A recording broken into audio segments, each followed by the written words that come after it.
Hello friends, Shijo വ്ളോഗ്സിൻ്റെ പുതിയൊരു വീഡിയോയിലേക്ക് സ്വാഗതം. ഞാനിന്ന് പറയാൻ പോകുന്ന കണ്ടന്റ് മാൾട്ട VFS ഇൻ്റർവ്യൂവിനെ കുറിച്ചാണ്. ഇതിനു മുന്നേ ഞാനൊരു വീഡിയോ ചെയ്തിരുന്നു VFS എന്താണെന്നും അതുപോലെ തന്നെ മാൾട്ട വിസ പ്രോസസ്സിംഗ് എന്താണെന്നും. കൂട്ടുകാർക്ക് ആ വീഡിയോ കാണാൻ താല്പര്യമുണ്ടെങ്കിൽ ഡിസ്ക്രിപ്ഷൻ ബോക്സിൽ ഞാൻ അതിൻ്റെ ലിങ്ക് കൊടുക്കാം.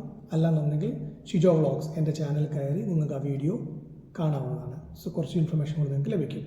സോ ഇന്ന് നമ്മൾ പറയാൻ പോകുന്ന കാര്യം, നമ്മൾ VFSൽ നമ്മുടെ ഡോക്യുമെൻറ്റേഷൻ എല്ലാം ചെയ്തതിന് ശേഷം നമുക്കൊരു 10 to 30 ഡേയ്സ് ഗ്യാപ്പിൽ നമുക്കൊരു മെയിൽ, അതായത് സെൻട്രൽ വിസ യൂണിറ്റ് ഓഫ് മാൾട്ടയിൽ നിന്ന് വരുന്നതായിരിക്കും. ഒരു 2 ദിവസം ഗ്യാപ്പ് നമുക്ക് തരും അവർ പ്രിപ്പയർ ചെയ്യാൻ വേണ്ടി. ഇന്ന പ്രോപ്പർ ടൈമിൽ ഇന്ന പ്രോപ്പർ ഡേറ്റിൽ നമുക്ക് ഇൻ്റർവ്യൂ ഉണ്ടായിരിക്കും എന്ന് അവർ മെൻഷൻ ചെയ്തിട്ടുണ്ടാകും ആ നോട്ടിഫിക്കേഷൻ. അപ്പോൾ നമ്മൾ അതിനകത്ത് ഒരു ലിങ്ക് കൊടുത്തിട്ടുണ്ടാവും, അതിൻ്റെ യൂസർ നെയിം പാസ്വേഡും ഉണ്ടാവും. നമ്മൾ MS ടീം, മൈക്രോസോഫ്റ്റ് ടീമാണ് നമ്മൾ ഡൗൺലോഡ് ചെയ്യേണ്ടത്. അപ്പോൾ ഇൻ്റർവ്യൂ നമുക്ക് MS ടീമിലായിരിക്കും അവർ വിളിക്കുന്നത്, വീഡിയോ കോളായിരിക്കും. ഇൻ്റർവ്യൂവിൻ്റെ വീഡിയോ പോസ്റ്റ് ആയിരിക്കും, നമ്മുടെ വീഡിയോ ഓണും ആയിരിക്കും. സോ ഇതിൻ്റെ കംപ്ലീറ്റ് ഡീറ്റെയിൽ മുന്നത്തെ വീഡിയോ ഞാൻ ചെയ്തിട്ടുണ്ട്, നിങ്ങൾക്കത് കാണാം. അപ്പോൾ വീണ്ടും പറയാൻ പോകുന്നത് ക്വസ്റ്റ്യൻസിൻ്റെ ടിപ്സാണ്. നമ്മൾ ഫസ്റ്റ് നമുക്ക് നമ്മുടെ പേര് ചോദിക്കാം, നമ്മുടെ പാസ്പോർട്ട് നമ്പർ ചോദിക്കാം, നമ്മുടെ ഇഷ്യൂ ഡേറ്റ് ചോദിക്കാം, എക്സ്പയറി ഡേറ്റ് ചോദിക്കാം. അതിനുശേഷം നമ്മുടെ ഡേറ്റ് ഓഫ് ബർത്ത് ചോദിക്കാം. നെക്സ്റ്റ് നമ്മുടെ സെൽഫ് ഇൻട്രൊഡക്ഷൻ നമ്മോട് ചോദിക്കാം. സോ നമ്മൾ ഇൻക്ലൂഡിങ് നമ്മുടെ ഹോബീസ് വരെ നമ്മൾ പറയുന്നത് വളരെ നല്ലതായിരിക്കും. അതിനുശേഷം അവർ ചോദിക്കാം why you choose Malta. So മാൾട്ടയെക്കുറിച്ചുള്ള കുറച്ച് ഡിസ്ക്രിപ്ഷൻ നമ്മൾ ഗൂഗിളിൽ നോക്കി പഠിച്ചു വെച്ചിരിക്കണം. അതിനകത്ത് എക്സാമ്പിൾ പറയുകയാണെന്നുണ്ടെങ്കിൽ മാൾട്ട ഒരു ഷെങ്കൻ കൺട്രിയാണ്, 90% ഓഫ് പോപ്പുലേഷൻ ഇംഗ്ലീഷ് സംസാരിക്കുന്നതാണ്. അങ്ങനെ കുറച്ച് ഒരു 4-5 ലൈൻ നമ്മൾ വായിച്ചിരിക്കണം. അതിനുശേഷം അവർ ചോദിക്കാം നിങ്ങൾ എങ്ങനെയാണ് ഈ ജോബ് അപ്ലൈ ചെയ്തത്. അപ്പോൾ നിങ്ങൾക്ക് പറയാം ഞാൻ ഓൺലൈൻ സൈറ്റ്സ്, അതായത് ജോബ്സ് ഇൻ മാൾട്ട, അങ്ങനെ കുറേ ഓൺലൈൻ സൈറ്റ് വഴിയാണ് ഞാൻ ഈ ജോബ് സെർച്ച് ചെയ്ത് കിട്ടിയതെന്ന് പറയാം. അതിനുശേഷം നിങ്ങളുടെ കമ്പനിയുടെ അഡ്രസ്സ് ചോദിക്കാം, പിന്നെ കമ്പനിയുടെ ആരാണ് നിങ്ങൾക്ക് ഇൻ്റർവ്യൂ എടുത്തതെന്ന് ചോദിക്കാം.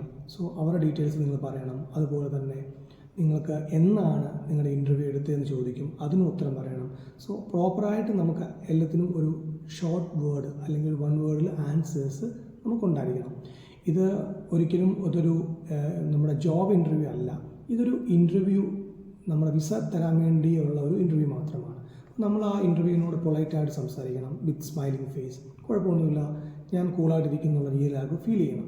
അതുപോലെ തന്നെ നമ്മുടെ ഇംഗ്ലീഷ് എത്രത്തോളം നമുക്കറിയാം എന്ന് അവരെ ടെസ്റ്റ് ചെയ്യണം. നമുക്ക് എന്ത് പൊസിഷന് വേണ്ടിയാണ് നമ്മൾ അപ്ലൈ ചെയ്തിരിക്കുന്നത്, ഇപ്പോൾ നമ്മുടെ പൊസിഷൻ എന്താണ്, ഇപ്പോൾ നമ്മൾ കൊടുത്തിരിക്കുന്ന അപ്ലൈ ചെയ്ത പൊസിഷൻ്റെ ഡീറ്റെയിൽസ് പറയുക, അതിൻ്റെ ഡ്യൂട്ടീസും റെസ്പോൺസിബിലിറ്റീസും ചിലപ്പോൾ ചോദിക്കാം. അത് നമ്മൾ അപ്രൂവൽ ലെറ്റർ വന്ന ഡേറ്റ് ചോദിക്കാം. അതിനകത്തൊരു റെഫറൻസ് നമ്പർ ഉണ്ട്, അത് ചോദിക്കാനുള്ള ചാൻസ് ഉണ്ട്.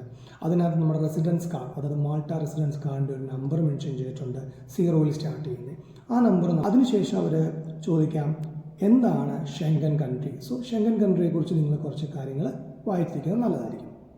അതിനുശേഷം അവർ ചോദിക്കാം നിങ്ങളുടെ പ്രീവിയസ് എക്സ്പീരിയൻസ്, എംപ്ലോയറിനെ കുറിച്ച് ചോദിക്കാം. അതെല്ലാം നിങ്ങൾക്ക് ചെയ്യാം. നിങ്ങളുടെ ഇപ്പോൾ പോകുന്ന കമ്പനിയുടെ നിങ്ങൾക്ക് എത്രയാണ് സാലറി, നിങ്ങൾക്ക് വീക്കിലി എത്ര സാലറി ഉണ്ട്, മന്ത്ലി എത്ര സാലറി ഉണ്ട്. അതുപോലെ തന്നെ നിങ്ങളോട് ചോദിക്കാം നിങ്ങൾക്ക് ഒരു വീക്കിൽ എത്ര അവേഴ്സ് ഡ്യൂട്ടി ചെയ്യാൻ പറ്റുമെന്ന്. അപ്പോൾ നിങ്ങൾ ഉറപ്പായിട്ടും പറയേണ്ടത് 40 hours പെർ വീക്ക് എനിക്ക് ജോലി ചെയ്യാൻ പറ്റത്തുള്ളൂ എന്ന് തന്നെ പറയണം. കാരണം ആസ് പെർ മാൾട്ട ഗവൺമെൻറ് അങ്ങനെയാണ് നമുക്ക് ഒരാൾക്ക് ജോലി ചെയ്യാനുള്ള റൈറ്റ്. അടുത്ത ക്വസ്റ്റ്യൻ നമുക്ക് എക്സ്പെക്റ്റ് ചെയ്യാം, what's your plan after visa expire എന്നൊരു ക്വസ്റ്റ്യൻ ചോദിക്കാം. അപ്പോൾ അവർ ചോദിക്കുന്ന ക്വസ്റ്റ്യൻ നമ്മൾ ആൻസർ കൊടുക്കേണ്ടത് ഞാൻ എൻ്റെ റെസിഡൻസ് കാർഡ് മാൾട്ടയിൽ എക്സ്പയർ ആയി കഴിഞ്ഞാൽ എൻ്റെ എംപ്ലോയറിനോട് റിക്വസ്റ്റ് ചെയ്യും. അഥവാ എൻ്റെ എംപ്ലോയർ എൻ്റെ കാർഡ് എക്സ്റ്റെൻഡ്, അതായത് വിസ എക്സ്റ്റെൻഡ് ചെയ്ത് തന്നില്ല എന്നുണ്ടെങ്കിൽ ഞാൻ എൻ്റെ ഹോം കൺട്രിയിൽ തന്നെ തിരിച്ചു വരും എന്ന് തന്നെ പറയണം. ആ ക്വസ്റ്റ്യൻ അവർ ചോദിക്കുന്നതിൻ്റെ ഇൻറ്റൻഷൻ വേറൊന്നുമല്ല, നമ്മൾ അഥവാ നമ്മുടെ ഈ റെസിഡൻസ് കാർഡ്, അതായത് വിസ എക്സ്പയർ ആയി കഴിഞ്ഞാൽ നമ്മൾ അവിടെ നിന്നും ഇല്ലീഗലായിട്ട്, അതായത് മാൾട്ടയിൽ നിന്നും ഇല്ലീഗലായിട്ട് വേറെ ഏതെങ്കിലും ഷെങ്കൻ കൺട്രിയിലോട്ട് മൂവ് ചെയ്യുമെന്ന് അറിയാൻ വേണ്ടിയാണ്. സോ നിങ്ങൾ ഈ ഒരു ആൻസർ തന്നെ പറയണം. നെക്സ്റ്റ് ക്വസ്റ്റ്യൻ നമുക്ക് എക്സ്പെക്റ്റ് ചെയ്യാൻ പറ്റുന്നത് നമ്മുടെ കൊടുത്തിരിക്കുന്ന ടിക്കറ്റിൻ്റെ ഡീറ്റെയിൽസ്, ഫ്ലൈറ്റ് ടിക്കറ്റിൻ്റെ ഡീറ്റെയിൽസ് ചോദിക്കാം. അതിൻ്റെ ഫ്ലൈറ്റ് ഐറ്റിനറി നമ്മൾ പ്രോപ്പറായിട്ട് പറയണം. ഫ്ലൈറ്റ് നമ്പർ ചോദിക്കാം, ഫ്ലൈറ്റ് നെയിം ചോദിക്കാം, ഫ്ലൈറ്റിൻ്റെ റൂട്ട് ചോദിക്കാം. പിന്നെ അവർ ചോദിക്കാം നിങ്ങൾ ഫ്ലൈറ്റ് ടിക്കറ്റ് ബുക്ക് ചെയ്തത് ത്രൂ ഏജൻസി ആണോ ഡയറക്റ്റ് ആണോ എന്നുള്ളത്. അഥവാ നിങ്ങൾ ത്രൂ ഏജൻസി ആണെങ്കിൽ ആ ഏജൻസിയുടെ പേര് ചിലപ്പോൾ ചോദിക്കാം. അടുത്തത് നിങ്ങളുടെ ട്രാവൽ ഇൻഷുറൻസിനെ കുറിച്ച് അവർ ചോദിക്കും. ട്രാവൽ ഇൻഷുറൻസ് ഓൾമോസ്റ്റ് ഒരു 120 days വാലിഡിറ്റി ഉണ്ടായിരിക്കണം. അതേപോലെ തന്നെ അതിൻ്റെ ഇഷ്യൂ ഡേറ്റ് ചോദിക്കാം, അതിൻ്റെ എക്സ്പയറി ഡേറ്റ് ചോദിക്കാം, അതിൻ്റെ കമ്പനി നെയിം ചോദിക്കാം. സോ ഇതൊക്കെ നിങ്ങൾ അതിനുശേഷം അവർ ചോദിക്കാം നിങ്ങളുടെ ഡോക്യുമെൻറ്റ്സ് എല്ലാം നിങ്ങൾ തന്നെ പ്രിപ്പയർ ചെയ്തതാണോ എന്ന് ചോദിക്കാം. അപ്പോൾ നിങ്ങൾ പറയുക അതെ, എൻ്റെ ഡോക്യുമെൻറ്റേഷൻ എല്ലാം ഞാൻ തന്നെയാണ് ചെയ്തത്, എന്നെ ആരും ഹെൽപ്പ് ചെയ്തിട്ടില്ല എന്ന് തന്നെ പറയുക. അത് മാൾട്ടയിൽ എവിടെയാണ് അക്കോമഡേഷൻ അറേഞ്ച് ചെയ്തിരിക്കുന്നത്. സോ നിങ്ങൾ ആ അക്കോമഡേഷൻ്റെ ഡീറ്റെയിൽസ് കാണാതെ പറയണം. അതുപോലെ തന്നെ അവർ ചോദിക്കാം നിങ്ങളുടെ അക്കോമഡേഷനും നിങ്ങളുടെ ജോബ് സൈറ്റ്, നിങ്ങൾ എവിടെ വർക്ക് ചെയ്യുന്ന കമ്പനിയുമായിട്ട് എത്ര ദൂരം ഉണ്ടെന്നുള്ളതും ചോദിക്കാനുള്ള ചാൻസ് ഉണ്ട്. നിങ്ങളത് ഗൂഗിൾ ചെയ്ത് നോക്കിക്കഴിഞ്ഞാൽ നിങ്ങൾക്ക് അതിൻ്റെ കിലോമീറ്റേഴ്സ് പറയാം. എന്താണ് നമ്മുടെ മാൾട്ടയും ഇന്ത്യയും തമ്മിലുള്ള ടൈം ഡിഫറൻസ് എന്ന്.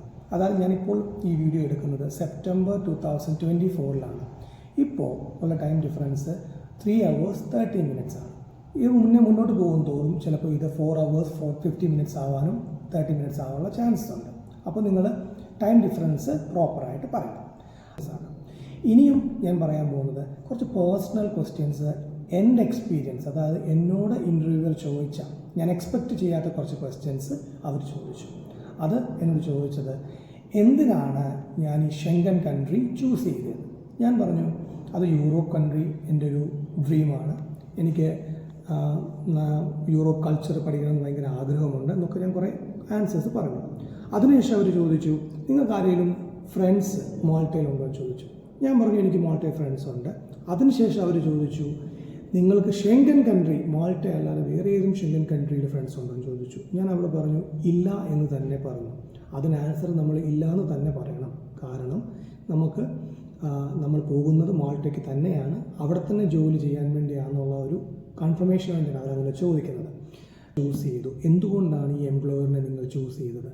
ഞാൻ എംപ്ലോയറിനെ കുറിച്ച് പറഞ്ഞു നല്ല റെപ്യൂട്ടഡ് എംപ്ലോയർ ആയിരുന്നു, എനിക്ക് നല്ലൊരു സാലറി പാക്കേജ് തന്നു, അങ്ങനത്തെ ഒരു ആൻസർ ഞാൻ കൊടുത്തു. അതിനുശേഷം ഇത് എൻ്റെ ഇൻ്റർവ്യൂ വൈൻഡപ്പ് ചെയ്യുകയാണ് ചെയ്തത്. അപ്പോൾ ടോട്ടലി എനിക്കൊരു 11 minute ഇൻ്റർവ്യൂ ഉണ്ടായിരുന്നു. സോ നോർമലി എല്ലാവരും പറയും 5 to 6 minutes ഉള്ളൂ. അതെല്ലാം ഡിപ്പെൻഡ് അപ്പോൺ ഇൻ്റർവ്യൂവറാണ്. സോ നമ്മൾ ഏതൊരു ആൻസർ ഇൻ്റർവ്യൂവർ ചോദിച്ചാലും പ്രോപ്പറായിട്ട് ആൻസർ പറയുക. നമ്മൾ ചിന്തിക്കേണ്ട ഒരു കാര്യം, ഇതൊരിക്കലും നമ്മുടെ ജോബ് ഇൻ്റർവ്യൂ അല്ല, ഇതൊരു വിസ ഇൻ്റർവ്യൂ മാത്രമാണ്. നമ്മൾ നല്ല കോൺഫിഡൻ്റായിട്ട് നമ്മുടെ ഡീറ്റെയിൽസ് എല്ലാം പ്രോപ്പറായിട്ട് പറഞ്ഞു കഴിഞ്ഞാൽ അവർ ലാസ്റ്റ് ഒരു മെസ്സേജ് മാത്രം പറയും okay interview fine, higher authority ബാക്കിയുള്ള കാര്യങ്ങൾ പറയുമെന്ന് തന്നെ പറയും. പ്രത്യേകം ഒരു കാര്യം ശ്രദ്ധിക്കേണ്ടതുണ്ട്, നമ്മളുടെ യൂറോപ്പ CV കൊടുത്ത ഡീറ്റെയിൽസ് മാത്രമേ നമ്മൾ ഇതിലും പറയാവൂ. കാരണം ഈ ഇൻ്റർവ്യൂയുടെ കയ്യിൽ ഓൾറെഡി ആ ഡീറ്റെയിൽസ് ഉണ്ടായിരിക്കും. സോ ഈ വീഡിയോ നിങ്ങൾക്ക് ഇഷ്ടപ്പെടുമെന്ന് ഞാൻ വിചാരിക്കുന്നു. ഇത് നിങ്ങൾക്ക് ഇഷ്ടപ്പെട്ടാൽ ഷെയർ ചെയ്യുക, നിങ്ങളുടെ ആവശ്യമുള്ള ഫ്രണ്ട്സിന്, അതുപോലെ ലൈക്കും സബ്സ്ക്രിപ്ഷൻ ചെയ്യുക. ഇതുപോലുള്ള നല്ല വീഡിയോസായിട്ട് ഞാൻ ഇനിയും വരാൻ ആഗ്രഹിക്കുന്നുണ്ട്. സോ നിങ്ങൾക്ക് ഇൻ്റർവ്യൂ വെയിറ്റ് ചെയ്യുന്ന എല്ലാ കൂട്ടുകാർക്കും all the very best. Thanks for watching my video. Shijo vlogs. Bye bye.